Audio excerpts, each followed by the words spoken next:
Hello दोस्तों, कैसे हैं आप। उम्मीद करती हूँ अच्छे ही होंगे। तो आज मैं आपको क्लास 10वीं के अर्थशास्त्र का तीसरा पाठ मुद्रा और साख करवाने जा रही हूँ, जिसमें मैं आपको बैंक कैसे काम करते हैं, औपचारिक और अनौपचारिक ऋण क्या होते हैं आदि के विषय में समझाऊंगी। अगर आपको मेरी वीडियो पसंद आ रही है तो मेरे चैनल को सब्सक्राइब कीजिए, वीडियो को लाइक कीजिए और चलिए मेरी वीडियो की तरफ। तो आज हम आपको करवाने जा रहे हैं क्लास 10वीं के अर्थशास्त्र का तीसरा पाठ मुद्रा और साख। मुद्रा क्या होती है बेटा? मुद्रा होती है लेन देन का माध्यम, और साख क्या होती है? जहाँ पर हम पैसे का लेन देन करते हैं। ठीक है, अब आते हैं विनिमय के ऊपर। विनिमय क्या होता है? लेन देन मैंने आपको पहले ही बता दिया। अब लेन देन क्या है कि अब तो हम मुद्रा से कर रहे हैं, लेकिन ऐसा समय था जब मुद्रा नहीं थी, तो हम लेन देन कैसे करते थे? तो उस समय पे हम करते थे लेन देन वस्तुओं से। तो पहले हम पढ़ेंगे वस्तु विनिमय। ठीक है, वस्तु विनिमय क्या होता है? एक वस्तु का बिना किसी माध्यम के दूसरी वस्तु से आदान प्रदान वस्तु विनिमय कहलाता है। बिना किसी माध्यम के, मतलब पैसा नहीं है, कोई और चीज़ नहीं है, हम वस्तु के बदले में वस्तु दे रहे हैं और वस्तु के बदले में वस्तु ले रहे हैं, तो इसको कहते हैं वस्तु विनिमय। ठीक है, अब फॉर एग्जाम्पल देखिए क्या है कि मान लो ये दो लड़कियां हैं, सीमा और पूजा। अब क्या है कि पूजा के पास क्या है? जूते हैं। सीमा के पास क्या है? कपड़ा है। और सीमा को क्या चाहिए? जूते चाहिए। पूजा को क्या चाहिए? कपड़ा चाहिए। तो ये दोनों क्या करेंगी? अपने सामान का एक्सचेंज कर लेंगी। ठीक है, तो वस्तु के बदले में वस्तु का लेन देन ही वस्तु विनिमय कहलाता है। लेकिन इन वस्तुओं की वजह से क्या हो गया कि इनमें बहुत सी कमियां थी, ये सही रूप से काम नहीं कर रहा था वस्तु विनिमय। अब कमियां क्या क्या थी देखिए। पहली कमी क्या है? आवश्यकताओं के दोहरे संयोग की कमी। दोहरा संयोग क्या होता है बेटा कि देखिए मान लो सीमा है, सीमा को क्या चाहिए? चावल चाहिए। अब वो ज्योति के पास आती है, ज्योति से कहती है कि कपड़ा ले लो और मुझे चावल दे दो। ज्योति को जो है कपड़ा नहीं चाहिए, तो वो चावल नहीं देगी, तो संयोग सही नहीं बैठा। फिर क्या करती है कि सीमा कोई ऐसा व्यक्ति ढूंढती है जो चावल दे दे और कपड़ा ले ले। फिर वो गायत्री के पास जाती है, तो गायत्री क्या करती है? कपड़ा ले लेती है और चावल दे देती है। लेकिन ऐसे जो संयोग है उनमें कमी होती है, वो ढूंढने पड़ते हैं व्यक्ति। ठीक है, इसको कहते हैं दोहरे संयोग की कमी। मतलब दो ऐसे व्यक्ति जो अपनी वस्तुओं को आपस में एक्सचेंज करें, ऐसे मिलने में मुश्किल होती है। दूसरी जो हानि है वो है समय की बर्बादी। देखिए इसमें सीमा किसके पास जाती है? पूजा के पास जाती है। पूजा कहती है कि मेरे पास तो जूते हैं, चावल है ही नहीं। फिर सीमा किसके पास जाती है? जिसके पास चावल हो। चावल ज्योति के पास है, लेकिन ज्योति ने कहा कि मुझे कपड़ा नहीं चाहिए, तो मैं अपने चावल नहीं दूंगी। फिर उसने ऐसी को ढूंढा जिसके पास चावल हो और कपड़ा लेने के लिए वो तैयार हो, तो ये गायत्री के पास जाती है और चावल खरीदती है। तो इसमें काफ़ी समय की बर्बादी हो जाती है। तीसरा है वस्तुओं के विभाजन की कमी। क्या है कि पूजा के पास क्या है? जूते हैं, और ज्योति के पास चावल है। तो ज्योति के पास जो चावल है वो आधे हो सकते हैं, लेकिन जो जूते हैं उनका आधा पूजा नहीं कर सकती। ठीक है, तो कई चीज़ें ऐसी होती हैं जो हमें पूरी की पूरी देनी पड़ती हैं, और कईयों का क्या हो सकता है? विभाजन हो सकता है। तो इसमें क्या होता है कि वस्तुओं के विभाजन में कमी है। चौथा क्या है? माप की सामान्य इकाई का ना होना। अब कोई माप नहीं है कि चावल कितने के होंगे, जूते कितने के होंगे, कितने चावलों में कितने जूते आएंगे, या कितने चावलों में कितना कपड़ा आएगा। ऐसी कोई भी जो है सामान्य इकाई नहीं है माप की। पांचवी जो कमी है वो है गुणवत्ता के ज्ञान की कमी। अब देखिए मान लो ज्योति के पास चावल हैं, चावल दिख रहे हैं कि अच्छे हैं, और वो पूजा से जूते ले लेती है। दिखने में जूते काफ़ी अच्छे हैं, लेकिन हो सकता है उनकी क्वालिटी अच्छी ना हो। तो ऐसे हम किसी की गुणवत्ता को देख के अंदाजा नहीं लगा सकते। ठीक है, इसके बाद आता है छठा पॉइंट, उचित कीमत ज्ञान न होना। अब देखिए ये जूते हैं, ये हमें पता नहीं कितने चावलों के बराबर के जूते हैं।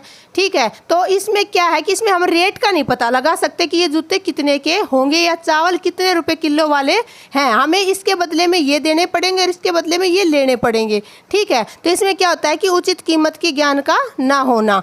उसके बाद है भंडारण की कमी। अब क्या है, मान लो किसी के पास अनाज है, वो कितना अनाज भंडारित करेगा? ठीक है, या फिर जिसके पास घड़े हैं वो कितने घड़े भंडारित करेगा? तो भंडारण की कमी हो जाती है। ठीक है, तो ये जो सारी कमियां हैं ये वस्तु विनिमय के अंदर हैं।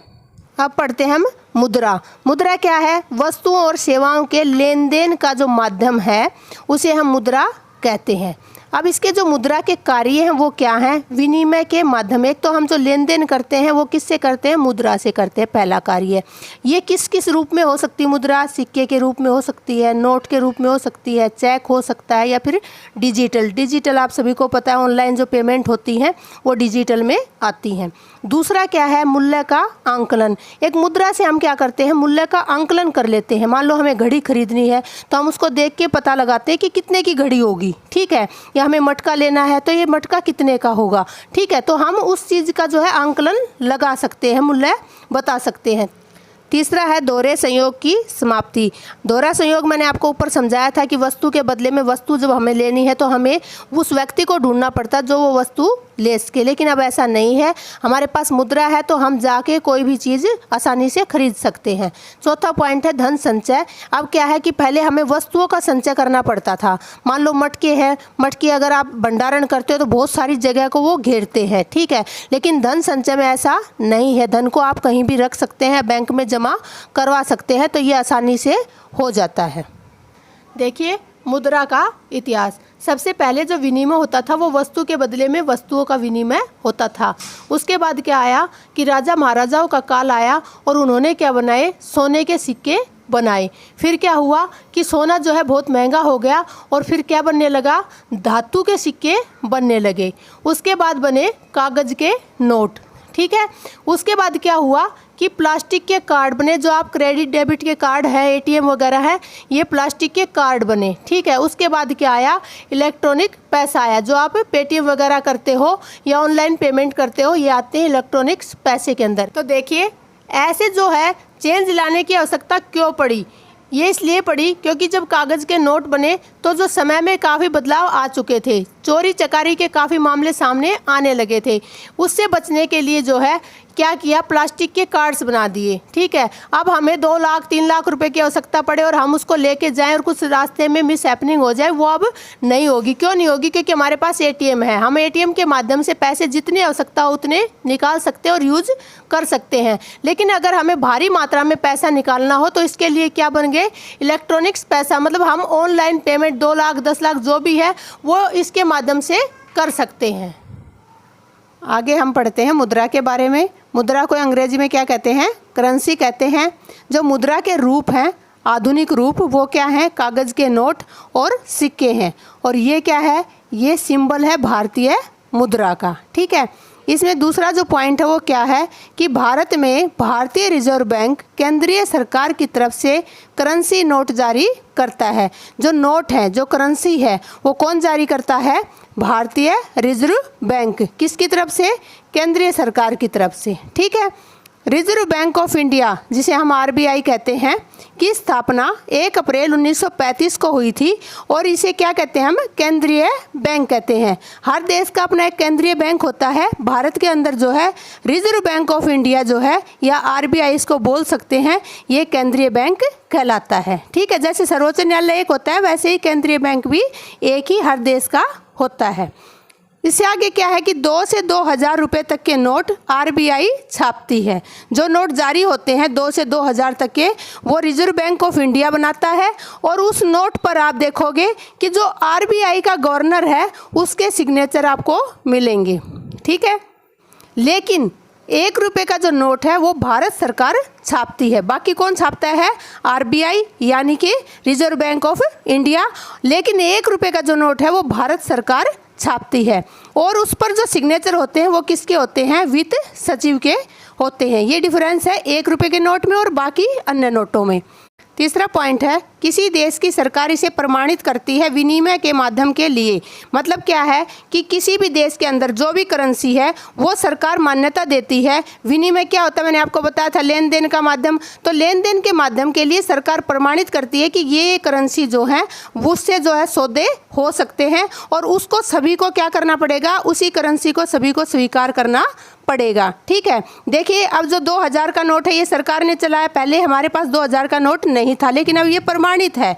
लेकिन जो पहले 500 का था और 1000 का नोट था वो अब प्रमाणित नहीं है, इसलिए अब वो करेंसी हमारी नहीं चल सकती। ठीक है, उसके आगे चौथा पॉइंट, भारतीय कानून के अनुसार किसी भी व्यक्ति को करेंसी जारी करने की इजाज़त नहीं है। मतलब क्या है कि भारतीय जो कानून है उसके अनुसार ये नहीं कि कोई भी व्यक्ति जो है करेंसी बना के बैठ जाए कि भी लो मैंने प्रिंटर रख लिया और मैंने 2000 के नोट छाप दिए, 1000 के नोट छाप दिए, ऐसा बिल्कुल नहीं है। ये सिर्फ जो है भारतीय कानून के अनुसार केंद्र सरकार या रिजर्व बैंक ही छाप सकता है। उसके बाद क्या है, रुपए को विनिमय की कानूनी वैधता प्राप्त है जिसे भारत में व्यापार सौदों की अदायगी में मना नहीं किया जा सकता। कहने का क्या मतलब है कि भारत के अंदर एक कानूनी वैधता है, विनिमय यानी लेन देन के माध्यम में हम रुपए का प्रयोग करेंगे।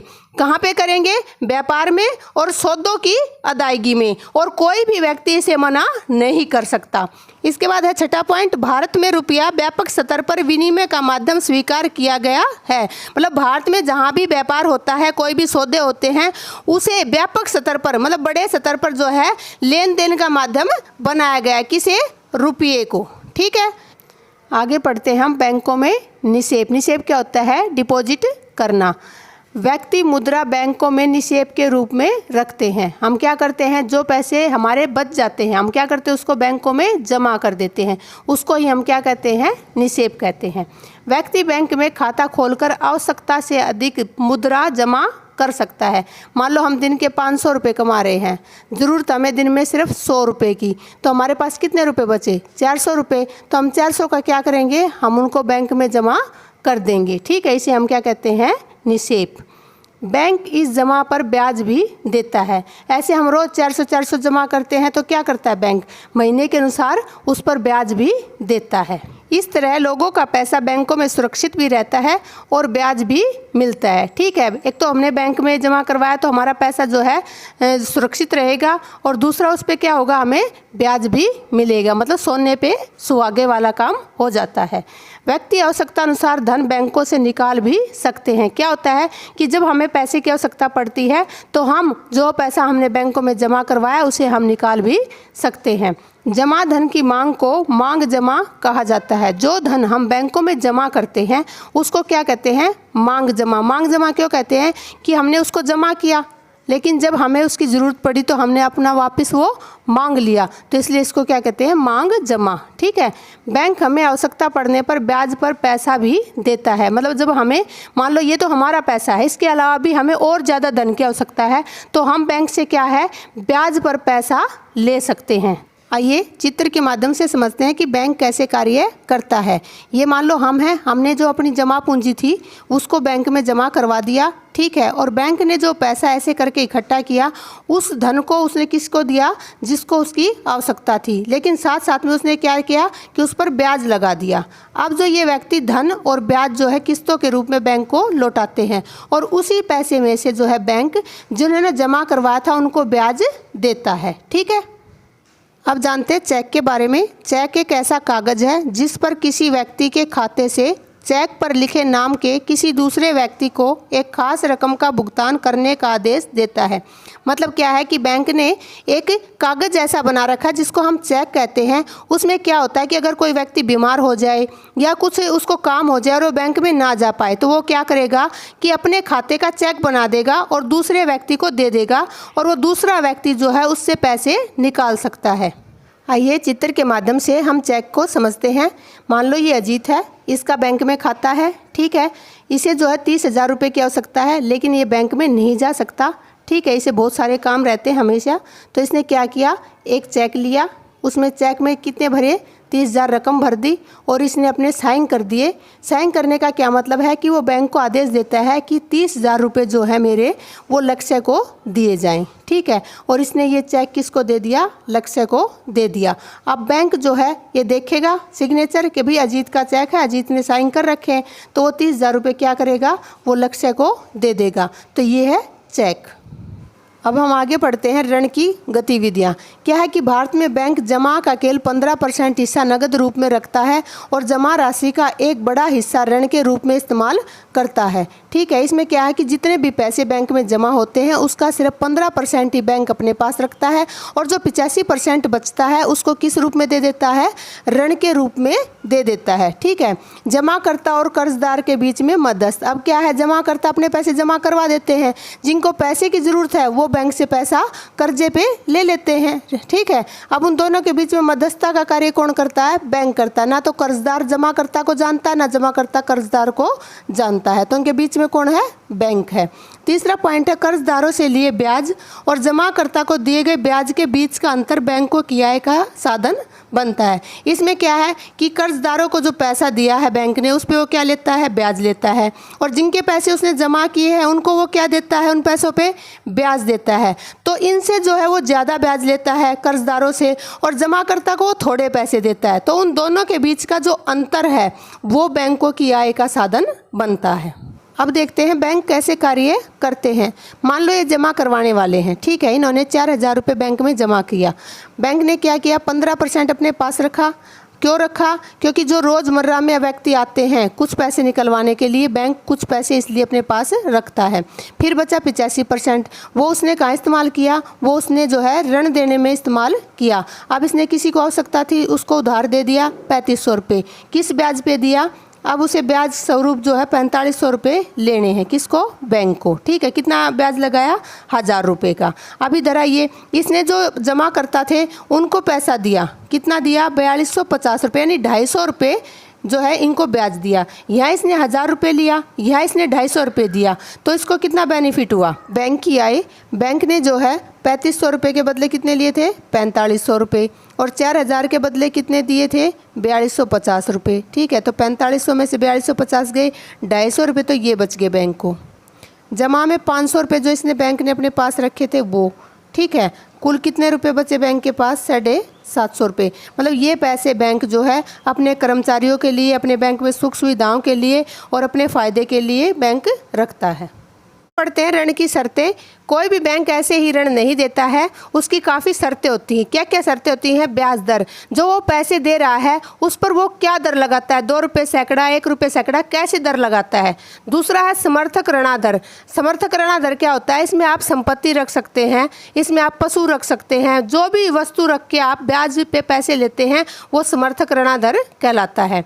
भुगतान के तरीके, आप 6 महीने में किस्त भरोगे, आप साल में किस्त भरोगे, आप कैसे भुगतान करोगे वो चीज़ें, और उसके लिए जो जो आवश्यक कागज हैं वो सभी जो है ऋण की शर्तों में आते हैं। अब देखिए ऋण की राशि, इसमें मान लो आपने 1 लाख रुपया लिया, फिर आती है ऋण की अवधि कि भाई आप कितने वर्ष में इसको उतारना चाहेंगे, 2 वर्ष में, 5 वर्ष में, 15 वर्ष में, तो आप अवधि भरोगे।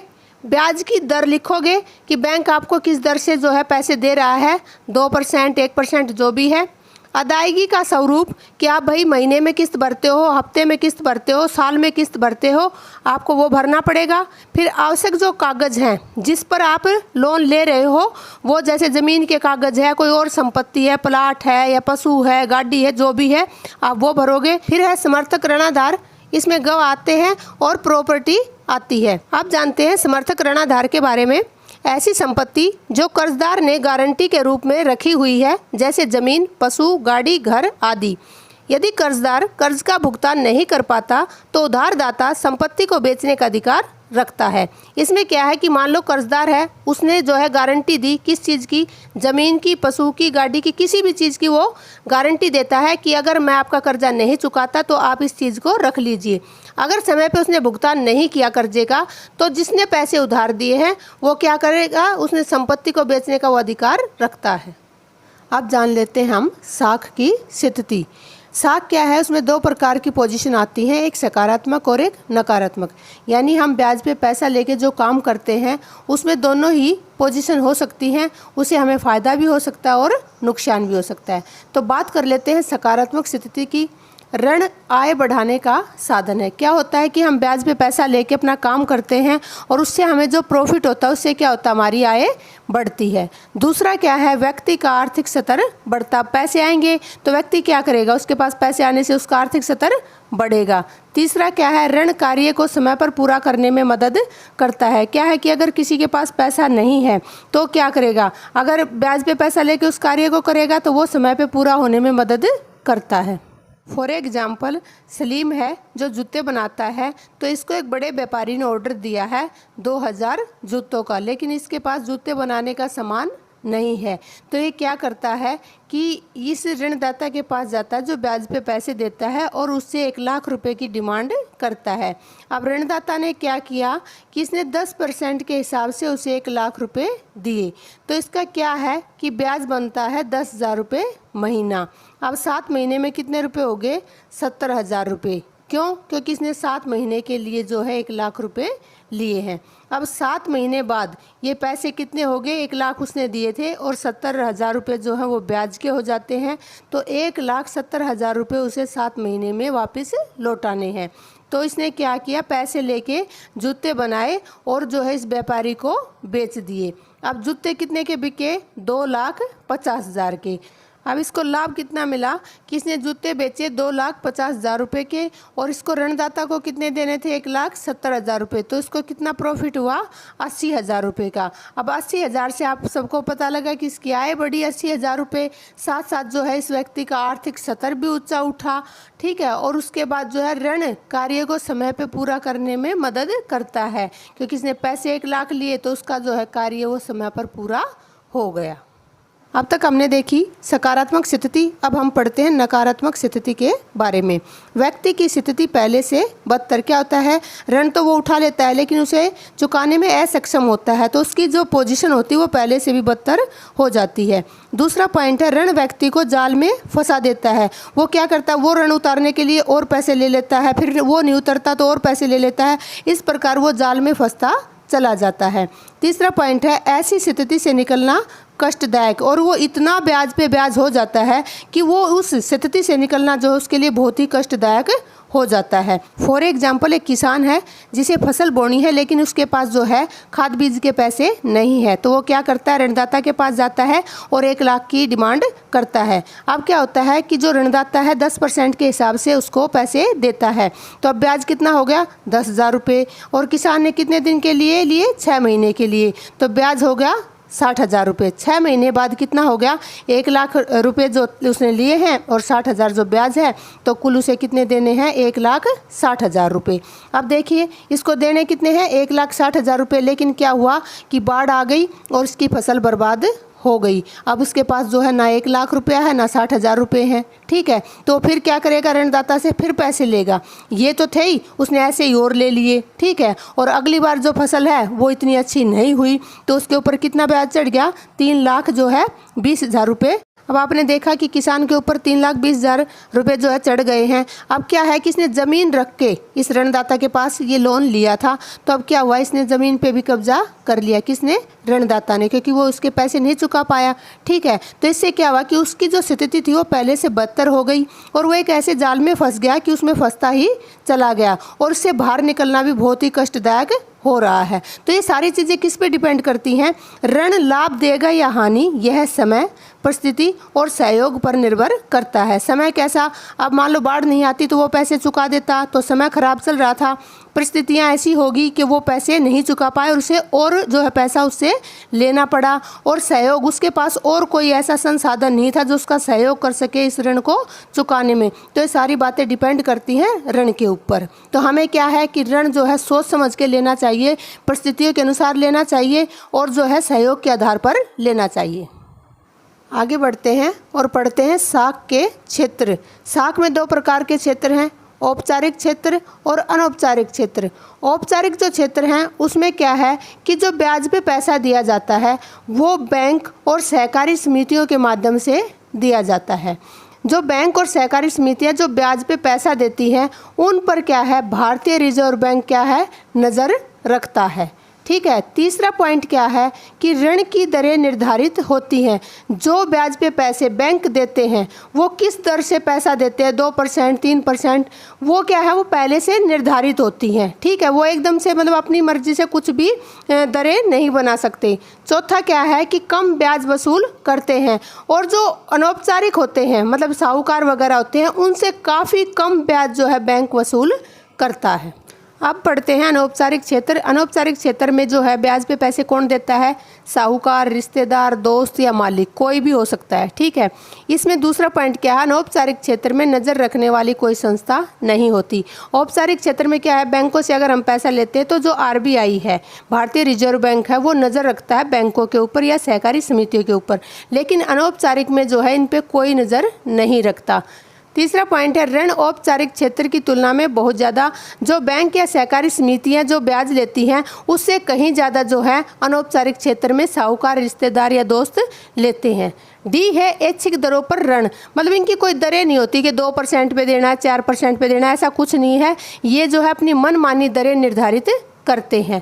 उसके बाद है ई पॉइंट, मनमाने ढंग से ब्याज की वसूली। इनका कोई तरीका नहीं होता, कोई भी कानून नहीं होता कि हमें ऐसे ब्याज की वसूली करनी है। ये किसी भी तरीके से सही गलत से जो है ब्याज की वसूली करते हैं। अब पढ़ते हैं औपचारिक और अनौपचारिक क्षेत्र की कमियां। क्या है कि औपचारिक जो क्षेत्र आप सभी को पता है, बैंक और सहकारी समितियां क्या करती हैं, ब्याज पे पैसा देती हैं, लेकिन वो क्या है, वो सस्ती दरों पे तो देती हैं लेकिन सब लोगों की वो ज़रूरतें पूरी नहीं कर पाती। जितने लोगों को ऋण चाहिए वो उसमें से सिर्फ 50% लोगों को ही वो दे पाती हैं। तो इसलिए क्या कमी है, ग्रामीण क्षेत्र जो हैं उनमें जो कुल ऋण की आवश्यकता जितने लोगों को, उनमें से 50% ही लोगों की आवश्यकता को वो पूरा कर पाते हैं। दूसरा क्या है, अब आवश्यकता पूरी नहीं होती तो ग्रामीण क्षेत्र के जो लोग हैं जिन्हें ऋण की आवश्यकता है वो किस पे निर्भर हो जाते हैं, अनौपचारिक क्षेत्र पर निर्भर हो जाते हैं। उन्हें साहूकार, रिश्तेदारों के पास जाना पड़ता है।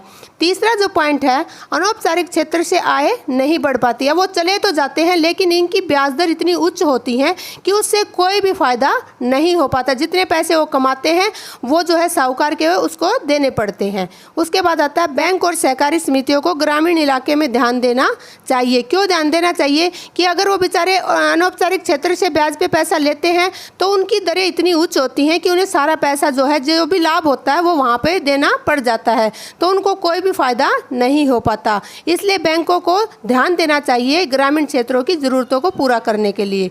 औपचारिक क्षेत्र में ऋणों का विस्तार होना चाहिए। जो बैंक और सहकारी समितियां हैं उन्हें अपने ऋणों का विस्तार करना चाहिए। उन्हें जो है हर चीज़ पर ऋण देना चाहिए, चाहे कोई रोजगार के लिए ले रहा हो या पढ़ाई के लिए ले रहा हो, किसी भी क्षेत्र में हो उनको ऋण प्राप्त होना चाहिए। अगला जो है औपचारिक ऋणों का समान वितरण होना चाहिए ताकि अमीरों की भांति गरीबों को भी ऋण मिल सके। इसमें क्या है कि कई बार क्या होता है कि अमीर जो होते हैं वो ऋण की शर्तों को पूरा कर देते हैं लेकिन गरीबों के पास कई शर्तें ऐसी हैं जो वो पूरा नहीं कर पाते हैं, इससे उनको ऋण नहीं मिलता है। इसलिए क्या करना चाहिए बैंकों और सहकारी समितियों को कि जो औपचारिक ऋण वो दे रहे हैं उनका जो वितरण है वो समान करना चाहिए। अगर कुछ चीज़ों में कमी रह जाती है तो उन्हें उनसे दूर हटके जो है गरीबों को ऋण देना चाहिए। अब आगे बढ़ते हैं और बात करते हैं स्वयं सहायता समूह की। ये कौन बनाता है, ये गरीब व्यक्ति बनाते हैं अपनी छोटी छोटी ज़रूरतों को पूरा करने के लिए। सबसे पहले हम देखने को मिलता है कि गांव के अंदर जो गरीब महिलाएं हैं, किसी को खाना बनाना आता है, किसी को सिलाई करनी आती है, किसी को कढ़ाई करनी आती है, वो सभी मिलकर क्या करती हैं, छोटे छोटे जो है स्वयं सहायता समूह बनाती हैं और उनको संगठित करके अपनी जो है थोड़ी थोड़ी पूंजी जो उसमें इकट्ठा करती हैं। ठीक है। दूसरा क्या है कि 15-20 पड़ोसी स्वयं सहायता समूह बनाते हैं और बचत करते हैं। फिर दूसरा एक क्या है कि महिलाओं के अलावा जो पड़ोसी होते हैं 15-20 पड़ोसी, वो मिलकर एक समूह बनाते हैं और उसमें क्या करते हैं, वो उसमें छोटी छोटी बचत करते हैं। ये बचत जो है 25 रुपये से 100 रुपये तक हो सकती है। ये उनकी आय पे डिपेंड करता है कि उनकी आय कितनी है और वो कितने बचत के रूप में रख सकते हैं पैसे। यह बचत साप्ताहिक या मासिक हो सकती है। अब ये पैसे वो सप्ताह में रख रहे हैं, प्रतिदिन रख रहे हैं या महीने में डाल रहे हैं, ये उनके ऊपर डिपेंड करता है। फिर क्या है कि सदस्य छोटी ज़रूरतें अपने स्वयं सहायता समूह से ही कर्ज लेकर पूरी कर सकते हैं। अब इनमें से मान लो किसी व्यक्ति को ज़रूरत पड़ गई तो उसे किसी साहूकार के पास जाने की ज़रूरत नहीं है। बैंकों का मकसद स्वरोजगार के अवसर प्रदान करना है। ये जो बैंक है ये क्यों देते हैं पैसा, ताकि जिस व्यक्ति में जो कला है वो इस पैसे का उपयोग करके अपनी कला को निखार के अपना खुद का रोजगार कर सके। थैंक यू मेरी वीडियो देखने के लिए। अगर आपको मेरी वीडियो पसंद आ रही है तो मेरे चैनल को सब्सक्राइब कीजिए, वीडियो को लाइक कीजिए और बने रहिए मेरे चैनल के साथ। मिलती हूँ अगली वीडियो में। Bye bye, take care.